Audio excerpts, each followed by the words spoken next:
Que vous soyez entrepreneur, chef de projet ou même freelance, vous demandez comment utiliser les GPTs pour optimiser vos processus. Et vous avez raison, puisque les GPTs sont une vraie révolution. J'en parle depuis le début, mais je me suis rendu compte que j'ai jamais fait de vidéo pour vous expliquer comment tout ça fonctionne. Dans cette vidéo, on va voir plusieurs choses. On va voir déjà ce que sont les GPTs et quels sont leurs 3 ingrédients. Ensuite, en deuxième partie, on va voir comment cibler le bon processus pour avoir un GPTs efficace. Et enfin, en troisième partie, on va voir comment rédiger et paramétrer correctement son GPT. Cette vidéo est dédiée aux débutants, ça veut dire que vous n'avez pas besoin de savoir coder ou de connaissances quelconques préalables sur les GPTs. La seule vidéo qui peut être pertinente à regarder avant celle-ci, c'est la vidéo que j'ai faite sur comment bien prompter dans le chat GPT. Puisqu'on va le voir, les prompts, c'est une des composants des GPTs. Bon, commençons par définir concrètement ce que sont les GPTs. Les GPTs vous permettent de créer des versions customisées de ChatGPT. C'est quoi l'intérêt? Si vous prenez ChatGPT de base, ça a très peu de contexte sur votre entreprise, qui vous êtes, et encore moins sur le processus que vous cherchez à optimiser. Deuxième problème, vous avez peut-être besoin de vous connecter à des outils internes ou externes, et ça, GPT nativement n'en est pas capable. Ou sinon, il faut passer par API, etc. Bref, c'est le bordel. Et donc les GPTs vont permettre ça, vont permettre une connectivité au monde extérieur, et vont surtout permettre une connaissance plus poussée de votre entreprise, que vous allez lui transmettre, et un contexte plus précis. Les GPTs, il faut voir ça comme des agents IA, et le parallèle qui marche le mieux selon moi pour expliquer ce que c'est un agent IA, c'est celui d'un stagiaire. Un stagiaire, quand il arrive, vous lui transmettez de la connaissance sur votre entreprise. Ensuite, vous lui donnez un cadre à respecter, une mission précise,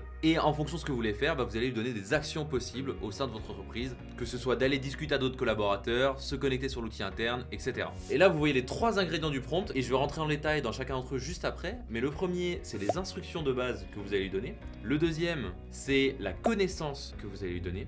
Et enfin, c'est les actions. Pour rentrer concrètement là-dedans, allons directement dans ChatGPT. Petit disclaimer, pour avoir accès aux GPTs, il vous faut un compte GPT+. Donc oui, ça coûte 20 $. Mais comme je vous l'ai déjà dit, si vous n'êtes pas prêt à investir 20 $ pour gagner drastiquement en productivité grâce à GPT et aux autres outils, vous n'avez rien à faire sur cette chaîne.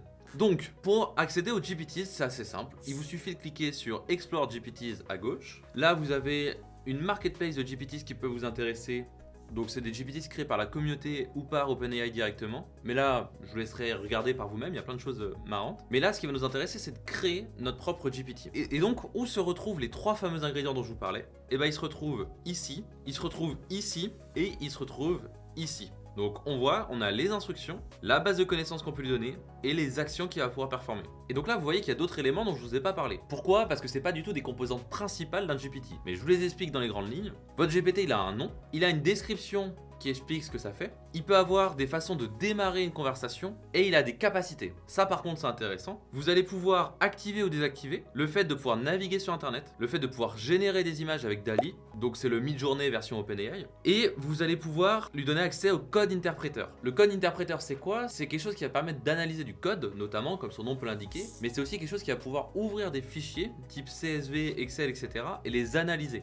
Donc c'est pas que quand on veut coder. Et ensuite on voit les actions, et ça j'y reviens après, même si on va voir les actions, on va pas trop rentrer en détail sur ces vidéos parce que c'est quand même assez avancé comme notion. Avant que je vous explique concrètement comment ça fonctionne et qu'on fasse ensemble un GPT, et déjà il faut qu'on choisisse quel processus on a envie d'optimiser, quel GPT on a envie de construire ensemble. Et ça c'est une étape cruciale que tout le monde néglige, alors que pourtant ça va déterminer à presque 100% la qualité du résultat que vous aurez avec les GPTs. Donc passons à l'étape 2, comment trouver et sélectionner le processus à optimiser. Déjà, il faut choisir un pôle. Par exemple, le marketing. Évidemment, le marketing, c'est beaucoup trop large. Il faut avoir une idée de qu'est-ce que vous voulez optimiser au sein du marketing. Peut-être que c'est la rédaction d'articles de blog, peut-être que c'est la réponse à vos commentaires, ou peut-être que c'est tout le processus de création de vidéos YouTube. Prenons cet exemple. Créer une vidéo YouTube, ça comporte tout un tas d'étapes. Et votre rôle, ça va être de venir détailler ces sous-étapes. Donc si je prends une vidéo YouTube, faut d'abord que je trouve un sujet. Ensuite, il va falloir que j'approfondisse un sujet. Sur cette base, je vais devoir écrire le script. Ensuite, je vais devoir tourner. Je vais devoir faire mon montage. Je vais devoir trouver le titre et la description, je vais aussi créer la miniature, je dois le publier et potentiellement promouvoir ma vidéo. Ça éventuellement c'est mes 10 étapes de création de contenu. Si jamais vous n'êtes pas trop au clair et vous avez du mal à prendre de la hauteur, vous pouvez très bien demander à GPT, lui dire liste-moi les étapes détaillées pour créer une vidéo YouTube. Donc là mon prompt est très généraliste, donc la réponse va être très généraliste. Je ne donne pas de contexte sur qui je suis, etc. Et donc le point sur lequel je veux vous amener, c'est dire qu'en fait, au sein de tout ça, vous allez devoir choisir une sous-étape, par exemple la planification. Même généralement au sein de cette sous-étape, vous allez choisir une sous-sous-étape. Par exemple, ce qui va peut-être nous intéresser, c'est la rédaction du script. C'est là où vous prenez de la hauteur sur votre processus, cherchez les tâches hyper chronophages à faible valeur ajoutée. Et on peut partir du principe qu'un script, une fois qu'on a identifié le sujet et qu'on a une idée de plan, et bah on passe beaucoup de temps à écrire si on écrit mot pour mot ces vidéos et que c'est pas forcément utile. Ou à l'inverse, on peut se dire qu'on a peut-être besoin d'aide pour écrire un plan et qu'on pourrait gagner pas mal de temps là-dessus si on avait une IA qui nous donnait des idées directement. Si vous avez utilisé GPT, ce que je vous invite à faire, lui dire au sein de l'étape 1, rédige-moi les étapes détaillées pour la scénarisation. Ok, donc là j'ai toutes mes étapes. Définir l'objectif de la vidéo, connaître le public, recherche d'idées, structurer le contenu, rédiger le script, répétition, ajustement, feedback, version finale. Moi j'aime bien parce qu'on vient de bien structurer le contenu, donc potentiellement le plan avant de rédiger le script. Ok, c'est pas mal. Donc là, ce plan, soit vous allez l'écrire vous-même, d'ailleurs je vous invite idéalement à le faire plutôt que de demander à GPT, puisque c'est vous l'expert ou l'experte. Maintenant qu'on a sélectionné notre processus et qu'on a été capable de lister les étapes détaillées, voyons comment commencer à enfin créer notre GPT. Alors soit on l'a fait avec GPT, on va copier-coller, soit vous allez copier-coller ce que vous avez écrit. Donc là dans mon cas, pour aller vite, je vais le copier. Et là on va utiliser un GPTs pour générer le prompt de votre GPTs. Bon, c'est un peu Inception, mais je vous montre comment faire. Une fois que vous avez copié votre texte, vous allez cliquer sur Explore GPTs. Et là vous allez taper GPTs Instruction. Et donc là vous pouvez sélectionner celui qui vous paraît le mieux noté ou qui paraît le plus pertinent lors de la vidéo. Là en l'occurrence c'est celui-là. Donc on va faire Start Chat. On va lui dire je veux créer un GPT qui m'aide à écrire le script de mes vidéos YouTube. Voici les étapes de mon processus. Et tout en haut, on va lui dire rédige-moi les instructions de mon GPT en te basant sur les éléments ci-dessous. Donc là, c'est intéressant. On voit qu'il me détaille un peu mieux les étapes et en fait, je suis assez aligné avec ce qu'il veut faire. C'est juste qu'il dit le GPT doit pouvoir, etc. Alors que moi, je veux qu'il s'adresse directement au GPT. Et donc, ce que je vais lui dire pour compléter, c'est tu dois rédiger les instructions de mon GPT. Commence par, je lui donne la première phrase, comme ça, il va mieux comprendre ce que je veux faire. Alors, je fais tout en français pour la vidéo, mais idéalement, c'est mieux de tout faire en anglais. Tu es un assistant qui aide les créateurs de contenu à rédiger leur vidéo YouTube. Tu dois amener l'utilisateur à suivre les étapes suivantes. Et ensuite, je vais lui expliquer ce que je veux sur chacune des étapes. Je vais lui dire, tu dois guider le GPT sur la manière de se comporter, les résultats attendus. Voilà, là, c'est top. Donc là, on va pouvoir copier-coller tout ce qu'il m'a généré. Et là maintenant, on va retourner dans le GPT qu'on avait commencé à créer tout à l'heure. Ou sinon, hein, si vous l'avez perdu, on va dans Export GPTs, Create. Et donc là, on va directement mettre les instructions ici, dans Instructions. Alors si vous vous demandez c'est quoi les instructions obligatoires, c'est pas mal. Hein. Ça, c'est fait pour qu'on puisse pas faire du reverse engineering. En gros, qu'on puisse pas copier, qu'on puisse pas choper la data qui a été envoyée ou choper le prompt initial. Bon, je vous prends pas la tête parce que j'en ferai peut-être une vidéo dédiée. Et c'est pas très grave si vous l'avez pas. Va falloir trouver un nom à votre GPT. Le but, c'est que ce soit le plus explicite possible. Donc nous, on va l'appeler rédacteur de script YouTube. Et dans la description, on va mettre un GPT qui vient aider les créateurs de contenu à écrire plus rapidement leur script de vidéo YouTube. Et donc là on est pas mal, on va cliquer sur sauvegarder. Pour l'instant on va juste le sauvegarder pour nous. Donc là maintenant on va essayer de suivre dans l'ordre, on va vouloir faire les conversation starters. Vu que j'ai la flemme, on va utiliser une autre fonctionnalité des GPTs qui est la partie create. Vous allez pouvoir discuter avec GPT pour vous aider à construire le GPTs. Donc là par exemple, je vais dire en te basant sur les instructions, rédige-moi des conversation starters. Et là il vient de me proposer quel est l'objectif principal de ta prochaine vidéo, que vises-tu avec ta vidéo. Et donc là c'est pas mal, mais je vais lui rajouter une question que je trouve pertinente. J'aimerais avoir la question suivante, quelles sont les étapes à suivre pour créer ma vidéo YouTube. Et donc là, on voit qu'il va venir mettre à jour automatiquement mon GPT et il a retiré une question pour rajouter ma question à moi. Et donc là, maintenant, si je reviens dans configure, j'ai bien mes conversation starters qui sont ajoutés. Là, on commence à avoir un GPT qui ressemble à quelque chose. Alors peut-être qu'on a envie quand même d'avoir une petite photo pour faire plus joli. Vu qu'on a la flemme, on va cliquer sur Use DALL-E et automatiquement, en fonction des instructions, etc., ça va générer l'image. Donc ça prend un peu de temps, hein, c'est toujours long de générer une image. Bon, c'est un PC qui a l'air d'avoir des super pouvoirs. C'est pas très beau, mais bon, on va dire que ça fait l'affaire. Et maintenant, il nous reste la knowledge, les capacités et les actions. Et bah, c'est ce qu'on va voir tout de suite. Donc, allons sur la knowledge. Et on va voir un cas d'usage où la knowledge va vraiment nous intéresser. Je pense que dans notre cas, ça va être intéressant de donner en connaissance à notre GPT des scripts vidéo qu'on a déjà fait. En gros, une des choses que notre GPT peut nous aider à faire, c'est de venir rédiger des vidéos YouTube. Sauf que je veux qu'il ait ma patte à moi, je veux qu'il ait mon style. Et donc pour ça, j'ai deux options. Soit j'arrive à prompter une explication de mon style d'écriture et d'expression, soit je lui envoie en connaissance des scripts de vidéos que j'ai déjà écrits. Et quand je vais lui demander de rédiger des scripts, je vais dire inspire-toi de cette connaissance. Et c'est ce qu'on va faire. Et donc si jamais vous n'avez pas de notes, et pas de panique, on va utiliser de l'IA pour prendre des vidéos YouTube que vous aimez bien et les transformer en texte. Donc cette IA, il y en a plusieurs, mais moi je vous recommande d'utiliser nota.ai qui va vous permettre de faire ça. Vous créez un compte gratuitement et vous venez vous connecter. En haut à droite, vous allez mettre transcription de language, vous allez mettre français et vous allez aller sur YouTube pour aller sélectionner la vidéo qui vous paraît pertinente. Par exemple, on va pouvoir prendre, je sais pas, ma vidéo sur Yama. Hop, je vais cliquer sur partager. Je vais copier le lien. Et là maintenant, je vais cliquer sur Import Files, mettre mon lien ici, m'assurer que c'est bien français ici, puisque ma vidéo est en français, et faire Upload. Pendant que ça s'upload, le problème, c'est que dans la version gratuite, on n'a que 5 minutes de texte. Vu que nous, ce qui nous intéresse, c'est surtout le ton, c'est déjà une bonne première base. Et puis sinon, bah, libre à vous de venir télécharger la vidéo et la découper en plusieurs parties pour que ça fasse 5 minutes. Ou sinon, vous passez à la version payante et auquel cas, vous aurez toute la vidéo. Donc là, on voit, c'est en train de charger. Et en attendant que ça charge, ce que je vous invite à faire, c'est venir mettre un premier hashtag. On va utiliser une structure Markdown. Le Markdown, c'est un formatage d'écriture, de données, c'est un peu comme du HTML ou autre. Bon, bref. Ce que vous devez retenir, c'est mettre un hashtag derrière le titre de la vidéo et mettre vidéo 1 et votre titre. Et ensuite, si vous avez des sections, vous allez mettre 2 hashtags section 1 et le nom de la section. Et admettons, vous avez une sous-section, vous mettez 3 hashtags sous-section 1. Bref, vous avez compris.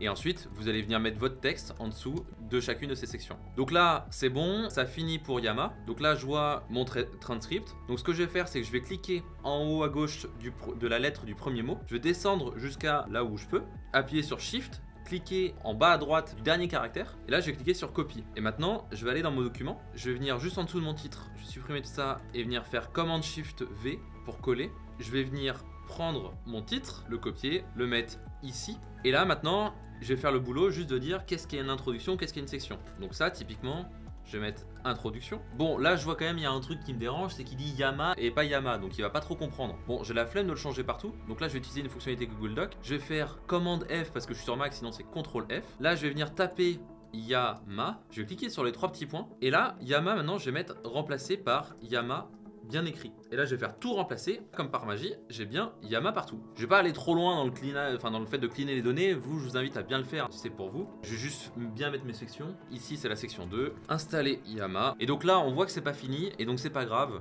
On va juste mettre crochet, 3 petits points. Et sauvegarder comme ça. Donc là, j'ai ma première vidéo. J'ai déjà pris des notes en fait que j'avais dans Notion que je vais venir coller ici. L'idéal, c'est d'en avoir 5. Je vais en mettre que 4 pour cette vidéo pour gagner un peu de temps. Et donc là, en gros, ce que je vous recommande, c'est à chaque fois que vous avez une nouvelle vidéo, vous faites commande entrée et vous venez écrire la vidéo. Donc là, typiquement, j'en avais une nouvelle. Hop, je fais commande entrée. Je mets la vidéo 2. Là, j'ai la vidéo 3 et là, j'ai la vidéo 4. Donc là, on va dire qu'on est bon. On n'oublie pas que dans mon prompt, j'ai appelé mon fichier vidéo.md. Donc je vais copier ça, le mettre dans mon titre en haut à droite et cliquer sur télécharger. Je vais mettre pour l'instant en format texte brut et je vais virer le .txt à droite et faire entrer. Dans mon GPT, dans Knowledge, je vais cliquer sur Upload File et venir sélectionner mon fichier videos.md. On va venir le mettre à jour. Vous voyez comment aller utiliser de la connaissance au sein de votre prompt. On va voir comment ça fonctionne. Mais avant ça, je finis. Sur les capacités, on va venir cocher la capacité de faire des recherches en ligne. Ça peut nous intéresser pour approfondir un sujet ou autre, donc on va le laisser. Le fait de générer des images, bah pourquoi pas, parce que vu qu'on va avoir des images à générer, ça peut nous intéresser. Et code interpréteur, on ne va pas le mettre puisqu'on n'a pas besoin de venir analyser des fichiers ou de générer du code. N'oubliez pas que tout ça est modifiable. Vaut mieux mettre pas assez et venir débloquer des options après que tout mettre d'un coup au cas où, puisque de toute façon vous pouvez l'éditer quand vous voulez. Et au niveau des actions, on va pas l'aborder dans cette vidéo parce que c'est assez complexe. Juste pour vous montrer un exemple, c'est ce genre de choses, les actions. Et donc en gros c'est pour se connecter à des services externes par API. Donc, je vais vous le montrer dans une vidéo dédiée, mais cette vidéo elle est dédiée aux débutants, donc je vous recommande de pas essayer d'utiliser cette fonction au début parce que vous allez vous perdre dans une grosse complexité pour l'instant. Et donc voilà, vous voyez un mode de formatage qui est un peu bizarre, c'est les schémas, bon enfin bref, vous voyez que c'est littéralement du code hein, avec des calls API. Et donc c'est pour ça que ça demande un peu de temps et une vidéo dédiée là-dessus. Mais déjà on va voir, rien que sans ça, vous avez de grosses capacités. Donc là j'ai juste supprimé mon action, hop. Et donc là on est bon, on n'a plus qu'à tester. Donc on va mettre à jour, update, pour l'instant on va mettre only. Comment on va le tester ? Donc là on peut jouer avec les boutons qu'on a créés. Par exemple faire quelles sont les étapes à suivre pour créer ma vidéo YouTube. Donc là je sais pas pourquoi il me parle de vidéo.md mais c'est pas très grave. On voit qu'il me ressort toutes les étapes qu'on a définies ensemble. On passe directement à l'étape 4. Alors faut avoir en tête que c'est pas terrible parce que du coup il va pas connaître notre public, il connaît pas vraiment l'objectif. Il va manquer de contexte clairement. On va lui dire aide-moi à rédiger la structure de contenu pour une vidéo tutoriel comment utiliser les GPTs. Bon c'est vraiment Inception cette vidéo.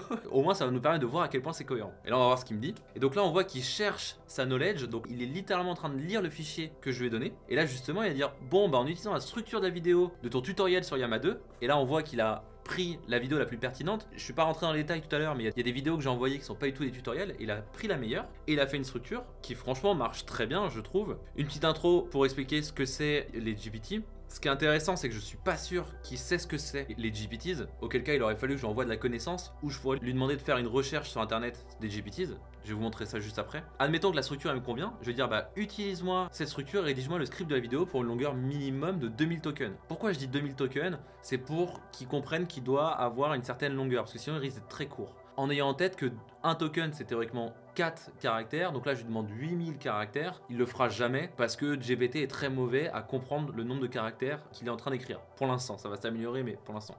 Et donc là je vois que j'ai quelque chose de très généraliste, on voit que c'est pas assez détaillé potentiellement, enfin ça dépend, moi mes notes en vrai elles ressemblent à ça, elles sont jamais plus détaillées que ça. Mais on voit que ça fonctionne quand même plutôt bien, j'ai mon introduction. Sur les GPTs, ça me propose de mettre un graphique sur les explications, etc. Mais là, l'idée, c'est que vous allez devoir lui donner plus de contexte, surtout qu'on n'a pas eu les premières étapes. Donc là, on va lui dire, je veux faire un cas d'usage sur la création d'un GPT qui permet de rédiger des scripts tubes. Je veux uniquement montrer comment paramétrer les instructions et la knowledge. Rédige le script de la démonstration pratique soit le plus détaillé possible. Donc là on voit qu'il le fait un peu en résumé. Avant d'entrer dans les détails, on va lui dire tu n'as pas compris ce que sont les GPTs, fais des recherches sur internet. Il s'agit de la possibilité de créer des versions personnalisées de GPT. A priori il a fait des recherches sur Google, on voit qu'il est plus à jour parce qu'il me parle du lancement de GPT-4 Turbo et là il me parle bien du GPT Builder fourni par OpenAI, etc. Donc là ça y est, il est bien à jour, sauvegarde et partage, application pratique, ok, oh, très bien. Donc là on voit que ça y est, il a fait des recherches et il s'est mis à jour et il comprend beaucoup mieux le contexte. Plutôt que de demander de générer tout le script, si vous voulez du détail, va falloir cibler une section. Par exemple, on va essayer de faire la section 2, rédige-moi étape par étape le script de la section 2. Et là je pourrais l'orienter, je pourrais lui dire je veux que tu paramètres un GPT qui fait ça ou autre. Là pour l'instant je lui donne peu d'instructions et c'est pas une très bonne pratique en réalité. Les GPT personnalisés ou simplement GPT sont des versions modifiées de ChatGPT original conçues pour des utilisateurs spécifiques. Imaginez avoir un assistant IA taillé sur mesure pour vos besoins, que ce soit pour l'éducation, le divertissement ou même la gestion professionnelle. Si ça ressemble pas à l'intro que je vous ai fait. Et donc là ça me conseille potentiellement de faire un GPT Builder sur générer un logo avec des questions d'exemple. Mais là si je lui dis je veux que tu me rédiges le script de mon exemple interactif, partons sur la création d'un GPT qui aide à écrire des scripts de vidéos YouTube. Bon là c'est pareil, je lui donne assez peu d'instructions, il faudrait que je lui dise justement la structure que j'imagine, etc. Et là c'est hyper intéressant parce qu'il prend un autre parti pris que moi, c'est à dire que lui il allait directement dans le GPT Builder, il va directement dans cette section là Create pour faire des trucs, donc forcément ça va beaucoup plus vite et en réalité c'est assez pertinent parce que si on a vraiment des débutants en face c'est beaucoup plus facile. Enfin bref, on voit que c'est quand même hyper pertinent et surtout que ça suit vraiment bien la structure que je lui ai donnée. Ce qu'il faut avoir en tête c'est que là mon GPT il est très généraliste, il est là pour faire tout le scope, mais si je voulais quelque chose qui est là pour rédiger précisément un script à partir d'une structure donnée, et bah je ferai un GPT beaucoup plus spécifique et je pourrais lui donner plus d'instructions. Mais là c'est un assistant global qui fait notamment la rédaction de script, mais aussi d'autres choses. Et donc là on le voit, on a quelque chose qui est vraiment adapté à mon contexte, qui est capable de faire des recherches sur internet, qui écrit à peu près comme moi j'écris. Enfin moi perso je trouve ça assez bluffant. Alors juste pour finir, si vous voulez modifier votre GPT, vous venez cliquer là sur le titre en haut à gauche et venir cliquer sur Edit GPT et vous pouvez le modifier. Et si jamais vous avez quitté OpenAI et que vous retombez là-dessus, et vous voulez le retrouver, vous allez cliquer sur Explore GPTs sur la barre de recherche et vous allez cliquer sur My GPTs en haut à droite et maintenant vous allez cliquer sur le GPT que vous avez créé et vous pouvez venir l'éditer. Bon les amis, c'est la fin de cette vidéo. C'était pas évident parce que c'est un sujet hyper vaste, donc j'espère que ça vous a plu, que ça répond bien à vos attentes, que maintenant vous vous sentez capable de commencer à jouer avec ces GPTs. Je vais faire un cas d'usage beaucoup plus approfondi où on va voir comment mettre en place des actions. Donc si vous avez un processus ou un sujet que vous aimeriez bien automatiser, dites-le moi en commentaire, peut-être que je m'en servirai pour faire le cas d'usage de la prochaine vidéo. Si jamais vous voulez vous faire accompagner pour implémenter de l'IA dans votre entreprise, n'hésitez pas à faire appel à Dracar. Donc vous pouvez aller sur dracar.io/contact ou me contacter directement sur LinkedIn. Un grand merci d'avoir regardé cette vidéo. Si elle vous a plu, je vous invite à la liker et surtout à vous abonner à la chaîne pour pas louper les prochaines vidéos sur l'IA. Et donc on se retrouve la semaine prochaine pour une nouvelle vidéo. D'ici là, prenez soin de vous. Ciao.